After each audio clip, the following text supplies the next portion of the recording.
Maru sort and filter သင်ခန်းစာလေးကိုဆက်သွားရအောင်เนาะအဲ့တော့ Maru sort ဒီ sort and filter လေးပဲအေးစဲမှာအသုံးရရတဲ့မှာပါတယ်ပြီးရင်အရေးလေးကြီးတယ်ပေါ့နော်ပြီးရင်လွယ်တွေမှာပါတယ်အဲ့တော့ sort အရင်ဆုံး sort SORT sort ဆိုတာကြတော့အမတို့ရဲ့ဒီ data တွေကိုစီကြည့်တာပေါ့အဲ့တော့စီကြည့်တာဆိုတော့ငယ်စဉ်ကြည့်လိုက်စီလို့ရတယ်ကိန်းကနန်းဆိုရင်ပေါ့နော်ကြီးချိန်ငယ်လိုက်စီလို့ရတယ်စာသားဆိုရင်ကြတော့မတို့ A to Z စီမှာလား Z to A စီမှာလားပေါ့နော်အဲ့လိုမျိုးတွေသွားလို့ရတယ်အဲ့တော့အခုအမတို့ဒီမှာဇာတ်ကွက်လေးမှာ window ပုံစံလေးလည်းပြပေးထားတယ်ဘယ်ကနေဘယ်တွေကိုသွားဆိုတဲ့အရာတွေကိုလည်းပြပေးထားတယ်เนาะအဲ့တော့အမတို့ဒီ data လေးကိုရိုက်ပြီးတော့မှလိုက်စမ်းမယ်เนาะအဲ့တော့ဒီ total ကတော့ကိုယ့်ကိုတွက်မယ်เนาะ price နဲ့ sale quantity နဲ့ကိုမြှောက်ပြီးတော့ total တွေကတော့ကိုယ့်ကိုတွက်ဟုတ်ပြီအဲ့တော့အခုအမတို့ဒီမှာဒီ data တွေရှိတယ်ဘာတွေရှိလဲဆိုရင်city name လို့เนาะ fruit လို့အမတို့အဲ့ဒါတွေကိုသုံးမယ်ဆိုလို့ရှိရင်เนาะအမတို့ဒီလိုခေါင်းစဉ်တွေရှိရမယ်เนาะခေါင်းစဉ် row ကြီးရှိနေရမယ်အဲ့တော့အခုဒီကနေပြီးတော့မှရိုက်ထားတဲ့ဒီ data တွေကိုအမတို့မှာဘာနဲ့စီခြင်းလဲကိုကအကယ်၍ date တွေဘာတွေနဲ့ရေးထားတာမျိုးဆိုရင်date ကို up to date ငယ်စဉ်ကြီးလိုက်စီမှာလားကြီးစဉ်ငယ်လိုက်စီမှာလားစီလို့ရတယ်เนาะအကယ်၍များကိုဒီနာမည်စာသားတွေဆိုလို့ရှိရင်ကြတော့ A to Z Z to A အဲ့လိုစီလို့ရတယ်အဲ့ဒါမျိုးဆိုရင်တော့ A နဲ့စတဲ့စလုံးတွေဒီတစု A တစုဖြစ်သွားလိမ့်မယ်ဒါပါတော့ C နဲ့စတဲ့စကားစုတွေဒီလည်းတစုဖြစ်သွားမယ်အဲ့လိုမျိုးပြောတာပေါ့နော်အဲ့ဆိုရင်အမတို့ကဒီ data တွေကို select မှတ်မယ်နော်ကိုသုံးမဲ့အရာကိုပဲရွေးရမယ်နော်အဲ့တော့ပြီးသွားရင်အမတို့ data tab ထဲကနေပြီးတော့မှ sort and filter group ထဲမှာ SORT sort ဆိုတာလေးရှိတယ်သူ့ကိုတစ်ချက်နေပြီးတော့ရွေးလိုက်မယ်ရွေးပြီးသွားရင်အမတို့အခုဒီ sort ပိုင်းမှာကိုစီမဲ့အရာကိုရွေးနော်အဲ့တော့ဒီမှာလည်းပြောပြထားတယ် sort ပိုင်းဒီစီလို့တော့ sort လုပ်လို့တဲ့ cell ကွက်တွေကိုရွေးချယ်ပေးရမယ်အဲ့တော့ကိုကဘာနဲ့စီမှာလဲ cd name column မှာရှိနေတဲ့เนาะဒီ name တွေကို A to Z စီမှာလားဒါမှမဟုတ်ရင်တော့ stock memory ဖြစ်တဲ့ stock ပစ္စည်းတွေဒီ fruit memory ကိုပဲ A to Z စီမှာလားရမယ်နော်အကယ်၍ price တွေကိုပဲငယ်စဉ်ကြီးလိုက်စီမှာလားကြီးဒါကကြတော့စာသားမဟုတ်တော့ကိန်းကနန်းဖြစ်တဲ့အတွက်ငယ်စဉ်ကြီးလိုက်နဲ့ကြီးစဉ်ငယ်လိုက်နဲ့လာတာပေါ့နော်အဲ့လိုမျိုးသုံးပါလားဒါမှမဟုတ်လဲ sale quantity အနေနဲ့သုံးမလား total အနေနဲ့သုံးမလားဆိုတဲ့ကိုစီလိုတဲ့အရာကိုရွေးရမယ်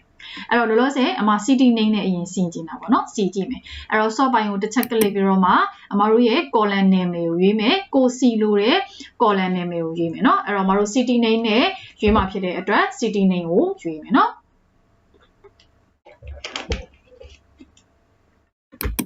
ပြီးရင်အမတို့ဒီကောင်ကတော့ရွေးစရာမလိုဘူးเนาะဒါသူ့ဟာသူအမတို့ပုံစံကပြပေးတာပေါ့เนาะဒါလေးပြပေးတာအဲ့တော့အမတို့ဒီ order မှာကြတော့ကိုကစာသားဖြစ်တဲ့အတွက် A to Z လဲစီလို့ရတယ် Z to A လဲစီလို့ရတယ်အဲ့တော့အမတို့က A to Z ပဲစီမယ်ပြီးရင်အမတို့ okay လေးနှိပ်လိုက်လို့ရှိရင်အမတို့ဒီမှာကြည့်လိုက် A to Z အကယ်၍များ A နဲ့စတဲ့စာသားပါရင်တော့အပေါ်မှာလာမယ်ကိုကတော့မပါတော့အမတို့ B အပေါ်ကိုရွတ်ကြည့်လိုက်အမ M နဲ့စတာတွေအောက်မှာလာမယ်အကယ်၍ကိုယ့်ရဲ့စီမှာ S တွေ T တွေမှာ Z တွေနဲ့စုံးမယ်မှာ W တွေနဲ့เนาะအဲ့လိုမျိုးအရာတွေဆိုရင်လည်းအောက်နားတွေမှာပဲသူပေါ်နေလိမ့်မယ်ဟုတ်ပြီเนาะဟုတ်ပြီအဲ့ဆိုရင်နောက်ထပ်အမြင်လေးတစ်မျိုးဖြစ်သွားအောင်လို့အမတို့ fruit လေးနဲ့တုံးကြည့်အောင်เนาะအဲ့တော့ data တွေကိုပြန်ရွေးမယ် sort တွေကိုပြန်သွားအဲ့တော့ sort ပိုင်းမှာပါလဲ FRUIT fruit ခေါင်းစဉ်နာမည်လေးကိုရွေးပါ A to Z နဲ့စီမယ် okay ဒါဆိုရင်မတို့ apple ဟုတ်ပြီเนาะ A အရင်လာတယ် B လာတယ် C လာတယ်အဲ့လိုမျိုးလာတယ် W နဲ့စတဲ့အရာကတော့သူကနောက်ဆုံးလေးမှာရောက်နေမယ်ဒါ W အထိပဲပါလို့ပေါ့အကယ်၍ကိုကဗာလဲZ တွေဘာတွေနဲ့စခဲ့တဲ့အရာမျိုးဆိုရင်တော့အောက်မှာပဲပေါ်နေလိမ့်မယ်ဟုတ်ပြီเนาะအဲ့တော့အမတို့ကအကယ်၍များ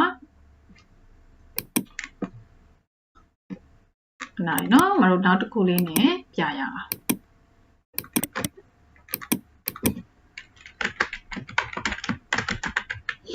နာမည်လေးဆိုရင်ရောသူဘယ်လိုစီမလဲပေါ့เนาะအဲ့ဒါလေးကိုသွားကြည့်မယ်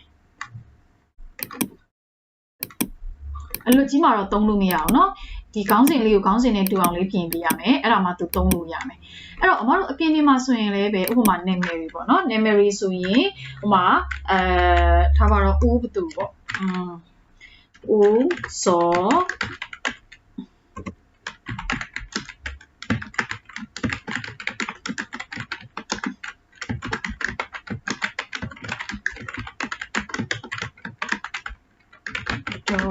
data A ဘသူပေါ့နော်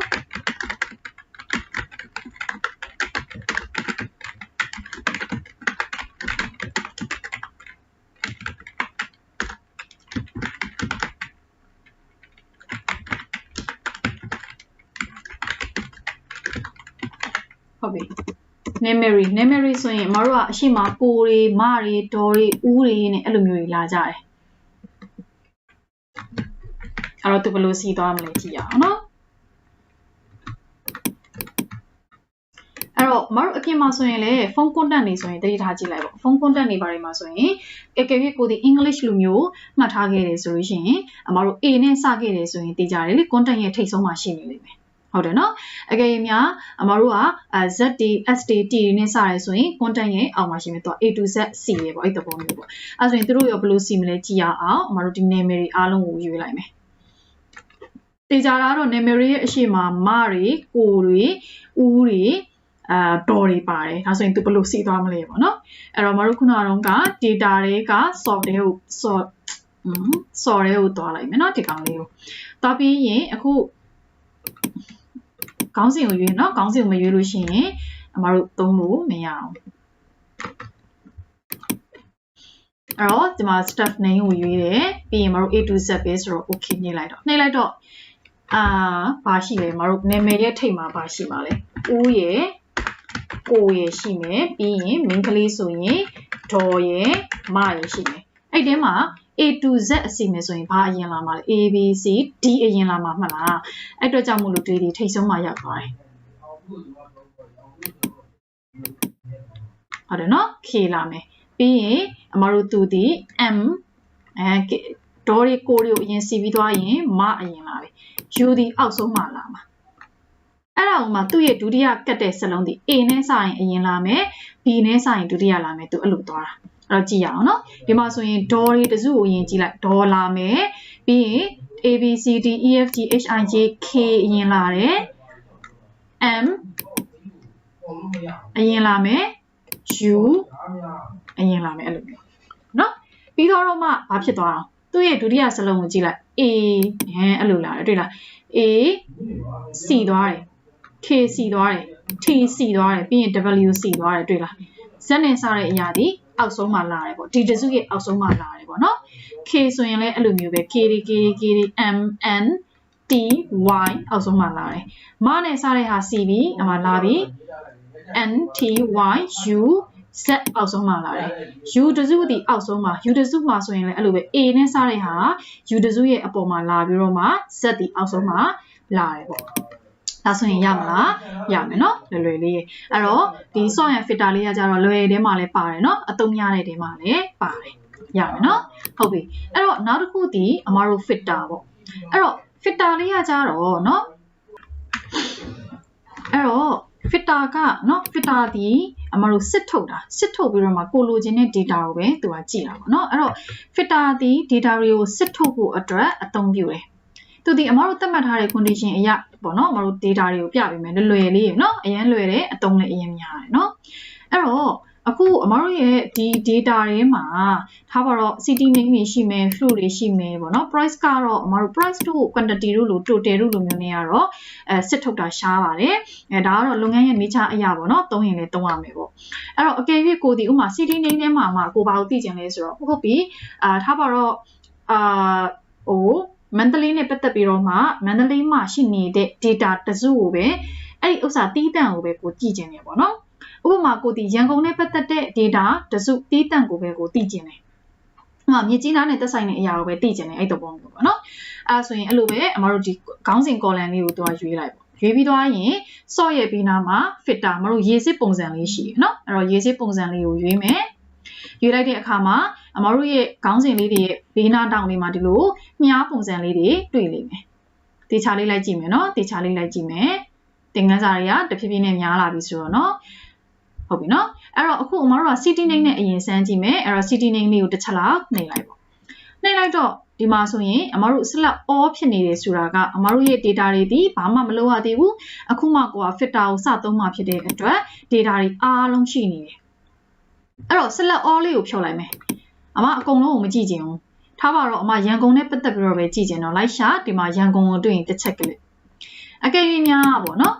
အကယ်၍များပေါ့ကိုကအဲ့လိုမျိုးကြီးမသုံးချင်ဘူးဒါကလေဟိုစာတင်နေတာဖြစ်တဲ့အတွက် data နည်းတယ်တကယ်လို့လိုမျိုးဆိုရင်အများကြီးပဲရှိဥပမာကိုကမျိုးနယ်အလိုက်မျိုးနယ်ထဲမှာမှရက်ွက်တွေကအများကြီးရှိမယ်ထားပါတော့လမ်းနယ်မယ်တွေနဲ့ရက်ွက်နယ်မယ်တွေနဲ့အဲ့လိုမျိုးတွေဆိုရင်ကြတော့အမတို့က scope လေးပြောလိုက်ရှာရင်ပြီးတော့ဘူးပေါ့နော်အဲ့တော့ဘာလုပ်မလဲအမတို့ဒီ search လေးမှာတစ်ချက်ကလေးကိုရိုက်ချင်တဲ့နာမည်ကိုရိုက်လိုက်အမတွေ့လားအဲ့လိုလေးရိုက်လိုက်တာနဲ့ရှိတယ်ဆိုရင်ဒီမှာပေါ်လာရင် enter လေးနှိပ်လိုက်ဟုတ်ပြီဒါဆိုရင်အမတို့စီမှာရန်ကုန်နဲ့သက်ဆိုင်တာကဟိုနော် data တစ်ခုပဲရှိတာမို့လို့သူဒီ data တစ်ခုလေးကိုပဲအမတို့ပြပေးတယ်ဟုတ်ပြီနော်အဲ့တော့ select all လေးခဏဒါလေးကိုပြန်ဖြုတ်လိုက်ရတယ် select all ကိုနှိပ်ပြီးတော့နောက်တစ်ခေါက်ပြန်နှိပ်လိုက်ရတယ်အဲ့ဆိုရင် Mandalay ရိုက်ကြည့်မယ် MANDALAY Mandalay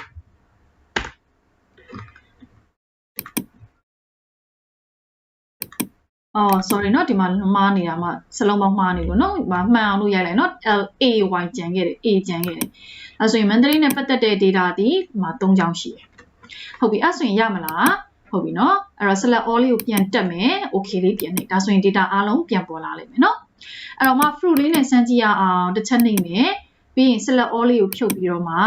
apple ပေါ့เนาะ A P P L E apple enter လေးနှိပ်ပါဒါဆိုရင် apple နဲ့သက်ဆိုင်တဲ့ data 3ချောင်းပေါ်လာလိမ့်မယ်ရမယ်เนาะအဲ့တော့ apple ကို select မှတ်ထားတာကိုပြန်ဖြုတ်ပြီးတော့မှ beef လေးကိုရွေးကြည့်မယ်เนาะဒါဆိုရင် beef နဲ့ပတ်သက်တာဒီအမတို့တစ်ခုပဲပေါ်လာတယ်